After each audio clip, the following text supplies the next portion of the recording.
अस्सलाम वालेकुम व्यूअर्स, जैसा कि आप जानते हैं कि हम नाउन को स्टडी कर रहे हैं और इस सिलसिले में खुशाइंद बात यह है कि नाउन के टॉपिक पे ये हमारी आखिरी वीडियो है।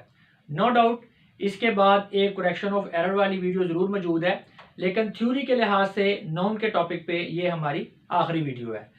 और इस वीडियो से पहले हम नाउन के टॉपिक के ऊपर तकरीबन सब कुछ ही पढ़ चुके हैं, लेकिन इस वीडियो में हम ये जानने की कोशिश करेंगे कि एक नाउन वर्ड एक सेंटेंस के अंदर किस तरह से यूज हो सकता है।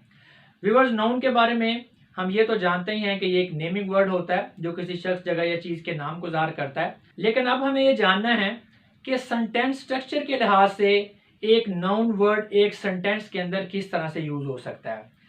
व्यूअर्स, हम जानते हैं कि एक सेंटेंस डिफरेंट पार्ट्स या डिफरेंट एलिमेंट्स पर मुश्तमिल होता है, इसीलिए नाउन भी एक सेंटेंस के अंदर सेंटेंस के डिफरेंट एलिमेंट्स या डिफरेंट पार्ट्स के तौर पर यूज हो सकता है, जैसे कि subject, object, complement, noun in apposition and possession वगैरह। तो चलें देखते हैं डिफरेंट सिचुएशंस के अंदर नाउन वर्ड एक सेंटेंस के अंदर किस तरह से यूज होता है। तो इसमें सबसे पहले हमारे पास है noun as subject of the verb. सबसे पहले तो ये हम देखेंगे कि सब्जेक्ट क्या होता है। देखें व्यूअर्स, सब्जेक्ट एक सेंटेंस का वो एलिमेंट होता है जो सेंटेंस के अंदर कोई एक्शन देता है, यानी कि काम करने वाला, यानी सेंटेंस के अंदर जो एक्शन हो रहा है वो सब्जेक्ट की वजह से हो रहा है। या दूसरे लफ्जों में हम ये कह सकते हैं कि सब्जेक्ट जो है ये सेंटेंस का वो हिस्सा होता है जिसके मतलब सेंटेंस के अंदर स्टेटमेंट या बयानिया होता है। और व्यूअर्स, नाउन एक सेंटेंस के अंदर सब्जेक्ट के तौर पर यूज हो सकता है, जैसा कि द गर्ल केम होम, लड़की घर आई। अब इस सेंटेंस के अंदर घर आने का काम हो रहा है।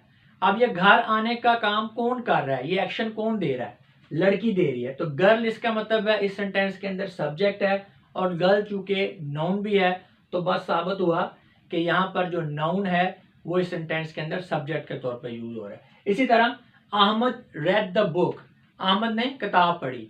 अब इस सेंटेंस के अंदर किताब पढ़ने का काम हो रहा है, लेकिन ये किताब पढ़ने का काम कौन कर रहा है, सब्जेक्ट कर रहा है, अहमद कर रहा है, और अहमद नाउन है। नेक्स्ट देखें, noun as object of the verb. Viewers, object क्या होता है? ऑब्जेक्ट होता है किसी सेंटेंस का वो पार्ट जो कि वर्ब के एक्शन को रिसीव करता है, यानी कि जिसके ऊपर कोई काम होता है। नाउन वर्ड एक सेंटेंस के अंदर ऑब्जेक्ट के तौर पर भी यूज हो सकता है। वो इस तरह से कि एग्जांपल्स की मदद से हम देखेंगे। Arshad hit the door, Arshad ने दरवाजे को ठोकर मारी या दरवाजे को हिट किया, दरवाजे को मारा। तो अब इस सेंटेंस में बेसिकली दरवाजे को हिट करने का काम हुआ है। तो हिट कौन हुआ है? दरवाजा, दरवाजे पे को हिट किया गया। तो जो हिट करने का एक्शन है वो बेसिकली कौन रिसीव कर रहा है? डोर रिसीव कर रहा है। और डोर क्या है? ये एक नाउन है। तो बस साबित हुआ कि इस सेंटेंस में नाउन जो है वो एक ऑब्जेक्ट के तौर पर भी यूज हो रहा है। इसी तरह एक और सेंटेंस देखें, ही बॉट सम कैंडीज, उसने कुछ कैंडीज खरीदी। अब इस सेंटेंस में खरीदने का काम हुआ है। अब खरीदने का ये एक्शन हुआ किन पे है? कैंडीज पे, क्योंकि कैंडीज को खरीदा गया। तो लिहाजा कैंडीज क्या है? ये ऑब्जेक्ट हैं और ये नाउन भी हैं। एक और सेंटेंस देखें, I gave Adeel some candies, मैंने अदील को कुछ कैंडीज दी। अब इस सेंटेंस के अंदर दो ऑब्जेक्ट्स हैं, अदील भी और कैंडीज भी। ये सेंटेंस मेरा यहाँ पे लिखने का मकसद भी ये है। देखिए व्यूअर्स, एक सेंटेंस के अंदर दो ऑब्जेक्ट्स भी यूज हो सकते हैं, जिनमें से एक डायरेक्ट ऑब्जेक्ट होगा और एक इनडायरेक्ट ऑब्जेक्ट होगा।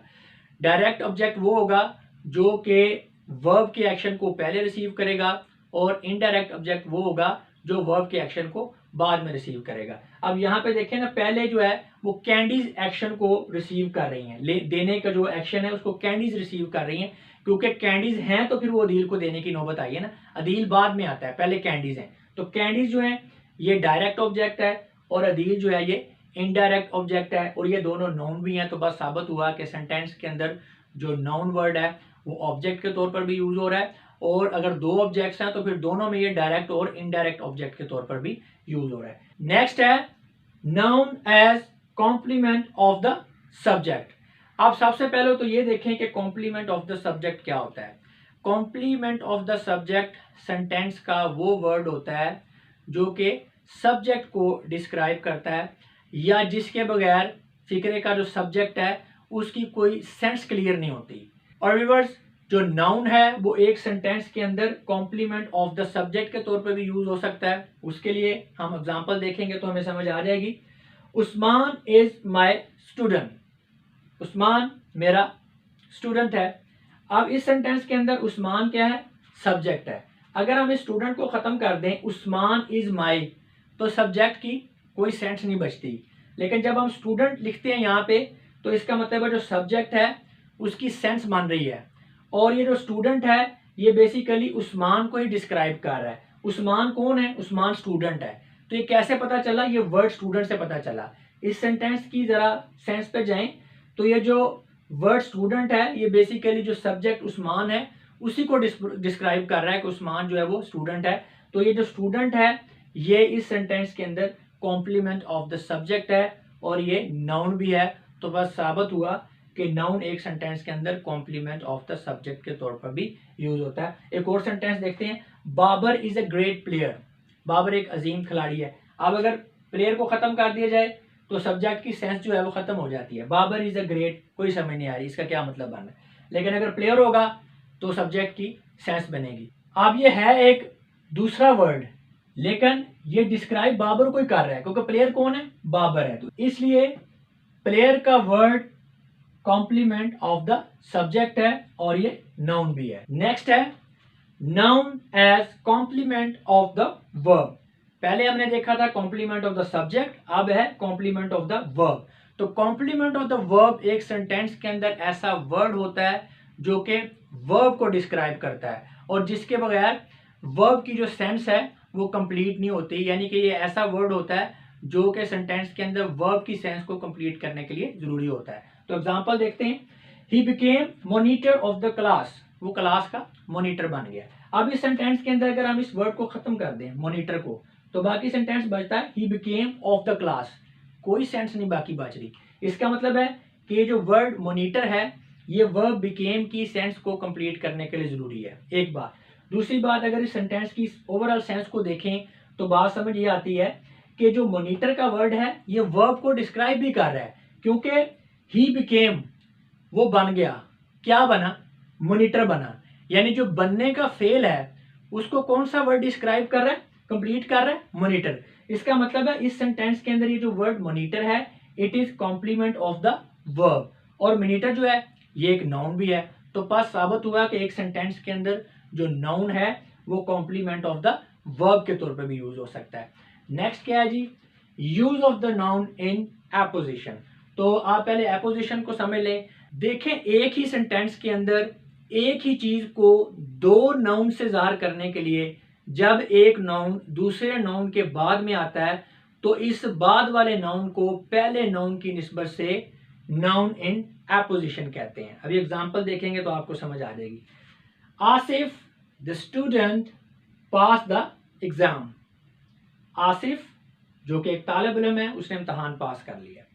अब इस सेंटेंस की सेंस पे जरा गौर करें कि इसमें हमारे पास दो नाउन हैं, आसिफ एंड स्टूडेंट। अब अगर गौर किया जाए तो बेसिकली आसिफ और स्टूडेंट एक ही फर्द है। स्टूडेंट कोई अलग से कोई दूसरा फर्द नहीं है, स्टूडेंट आसिफ ही है। इसका मतलब है एक फर्द को दो जो नाउन है वो जाहिर कर रहे हैं। अब ये दूसरा नाउन स्टूडेंट है, ये क्या काम कर रहा है? ये बेसिकली आसिफ की खासियत को बयान कर रहा है, क्या कि आसिफ एक स्टूडेंट है।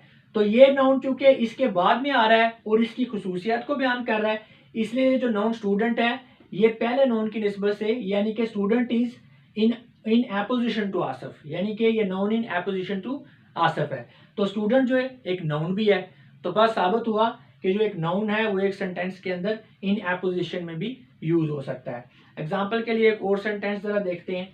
That is Amjad the builders house. वो अमजद जो कि एक बिल्डर है उसका घर है। अब इस सेंटेंस के अंदर भी ऐसे ही है कि अमजद और बिल्डर दो नाउन है, लेकिन अगर गौर किया जाए तो बिल्डर किसी और फर्द का नाम नहीं है। बिल्डर और अमजद एक ही बंदा है, यानी जो अमजद है वो ही बिल्डर है।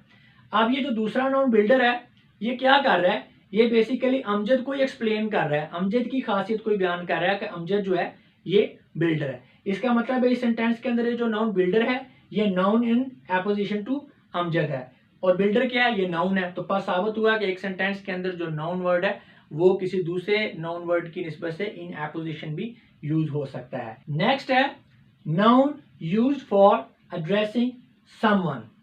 नाउन जो है उसे एक सेंटेंस के अंदर किसी को मुखातब करने या किसी को बुलाने के लिए भी यूज किया जा सकता है। तो ये तो बड़ी आम बात है, अक्सर ही जब हमने किसी को मुखातब करना होता है या किसी को पुकारना होता है, किसी को बुलाना होता है, तो हम उसका नाम लेके उसको बुलाते हैं, या नाउन को यूज करते हैं। जैसे कि आर यू कमिंग, आप आ रहे हैं, रिजवान, तो रिजवान क्या है, ये नाउन है, और इसे बेसिकली एक किसी शख्स को, किसी फर्द को जिसका नाम रिजवान है उसे बुलाने के लिए इस्तेमाल किया गया है। अली कम हेयर, अली इधर आइए। अब अली क्या है, ये किसी फर्द को बुलाने के लिए हमने उसका नाम लिया है। नेक्स्ट है noun used to show possession.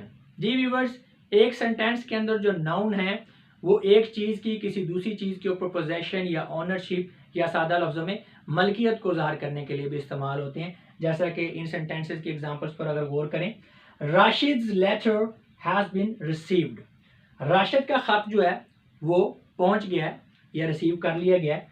तो अब इस सेंटेंस में आप इस नाउन को देखें, राशिद्स। अब ये राशिद, ये जो नाउन है ये राशिद की लेटर के ऊपर क्या है, पोजेशन को ज़ाहिर कर रहा है कि खत जो है ये राशिद का है। तो इसका मतलब इस सेंटेंस के अंदर ये वाला जो नाउन है जिसके अंदर ये अपॉस्ट्रोफी और एस भी शामिल है, राशिद, ये क्या है, ये पोजेसिव नाउन है और ये राशिद की लेटर के ऊपर पोजेशन को शो कर रहा है।